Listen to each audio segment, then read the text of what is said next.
Water contamination occurs all around the world at many different degrees. Water can be contaminated from runoff into waterways, leaching of minerals into groundwater, or even chemical reactions within your own pipes at home. Water contamination encompasses a lot of different types of contaminants from microbial to inorganic. In this video, we will be discussing the different potential contaminants within your water, how they get into your waterways via varying systems, the potential health effects to help you and your loved ones stay safe within your home.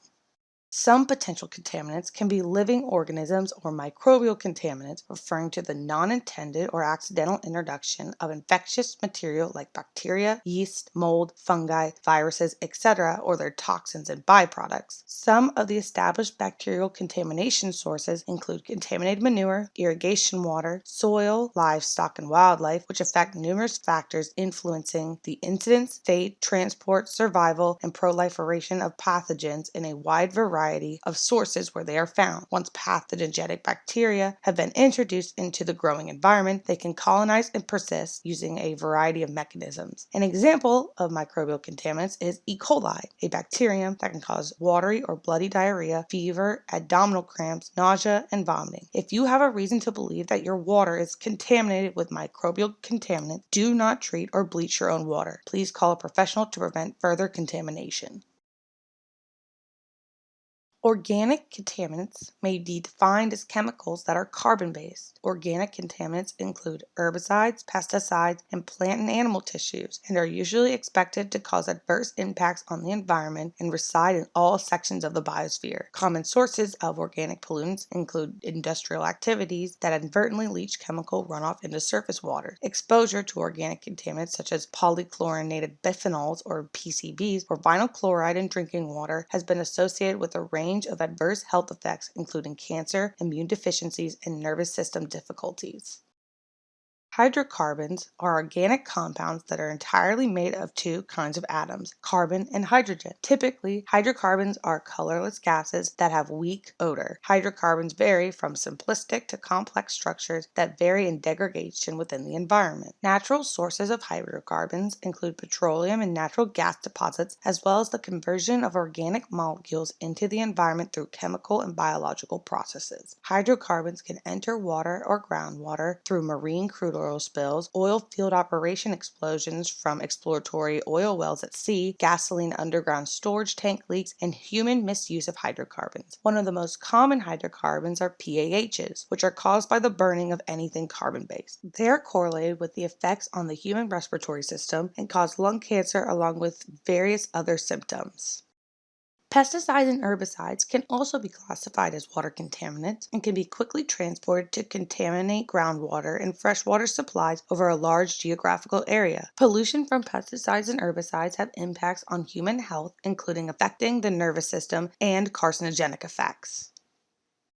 Fertilizers, manure, and sewage can also contaminate water systems due to high levels of nitrates, nitrites, as well as phosphates. In the environment, nitrogen phosphates are important for plant growth, but with continuous fertilization or overabundance of nutrients, crop soil can't hold high levels of chemicals or plants cannot utilize all of the nutrients, and the excess ends up in surface water and groundwater. Nitrates and nitrites have human and wildlife impact. For humans, nitrate in drinking water can be responsible for a temporary blood disease in infants called methemoglobinemia or blue baby syndrome, but they also are highly correlated to organisms or microbial contamination, as abundance of fertilizers in water can cause large algae blooms of harmful algae or bacteria. The pre- and polyfluoroalkyl substances, or PFAS, are a large group of manufactured chemicals. These substances are used in manufacturing a variety of everyday products, including nonstick cookware, stain-resistant products, and firefighting foam. The MGS Education Outreach Program has a video series going into more depth on these chemicals. Inorganic pollutants are one of the major classes of pollutants discharged by chemical and allied industries such as refineries, fertilizers, and pharmaceuticals. Heavy metals and other inorganic pollutants such as trace elements, mineral acids, metals, metal compounds, inorganic salts, metals with organic compounds as complexes, sulfates, and cyanides having higher concentration than permissible limits can pollute water. Varying on the type of inorganic pollutant, health effects and means of pollution are different. Some examples of inorganic pollutants will be discussed further into the video. Arsenic is a natural occurring mineral found in soil and bedrock. Arsenic works its way into groundwater through dissolved deposits. Arsenic is also widely used to make wood preservatives, paints, dyes, metals, drugs, soaps, and semiconductors, and was once common in pesticides. Manufacturing, farming, or simply mishandling of these materials can permit arsenic to enter groundwater. Wells that are in or just below large amounts of shale or shaly soil often have higher levels of arsenic in the water. Health effects from arsenic exposure include skin damage, cardiovascular, endocrine disruption, immunological, neurological, pulmonary effects, and increased cancer risk, including cancers of the skin, bladder, lungs, kidney, nasal passages, liver, and prostate. Barium is a natural occurring element and one of the 6 alkaline earth metals. Because barium is highly reactive, it is never found in nature by itself, only in combination with other elements. The health risk posed by these compounds is directly proportionate to their solubility in water. The more easily they dissolve in water, the greater health risk they present. For example, barite, a natural occurring barium compound, is a common component of drilling fluids or muds used to aid in the drilling process. Although barite is non-toxic, when it comes into contact with deep water brines existing below the Earth's surface that are high in natural occurring chloride, it converts to barium chloride, which is highly toxic. The EPA has a maximum limit for barium in public drinking water supplies to 2 parts per million. When people are exposed to barium for short periods at levels above the maximum contaminant level, they experience gastrointestinal disturbances and muscle weaknesses. Barium has the potential to cause high blood pressure when exposed to levels above the maximum contamination level for long periods of time.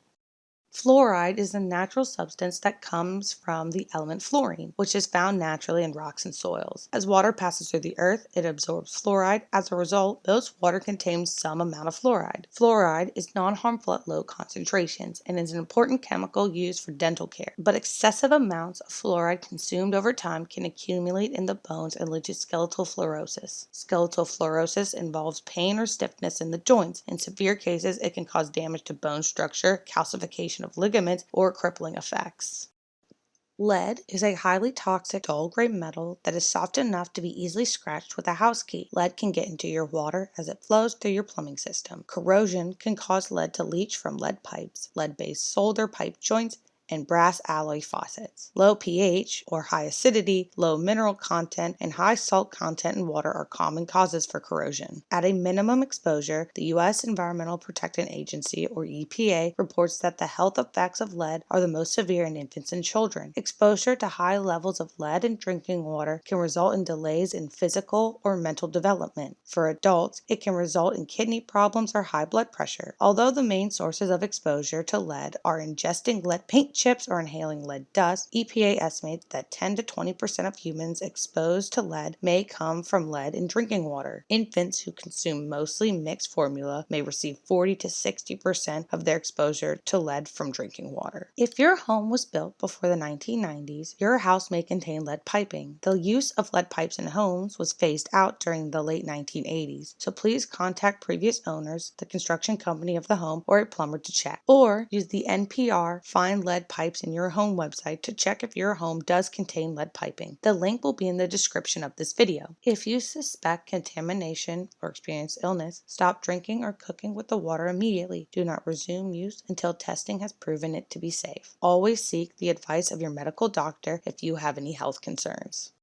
Copper is a reddish metal that occurs natural in rocks, soil, water, sediment, and air. It is commonly found in pennies, electrical wiring, and water pipes. In small amounts, copper is a necessary part of our diet to ensure good health. Copper occurs in drinking water primarily due to its use in plumbing materials and the subsequent corrosion of copper pipes. As with lead, all water is corrosive towards copper to some degree, even water termed non-corrosive or water that is treated to make it less corrosive. Corrosivity towards copper depends primarily on the pH of the water. Acidic water is associated with the highest levels of copper corrosion. Many of the other factors that affect corrosivity of water towards lead can also be expected to affect the corrosion of copper. While copper is an essential nutrient, too much copper can cause adverse health effects, including vomiting, diarrhea, stomach cramps, and nausea. Long-term exposure to copper is associated with liver damage and kidney diseases in infants under 1 year. People with liver damage or Wilson's disease are also more susceptible to copper toxicity.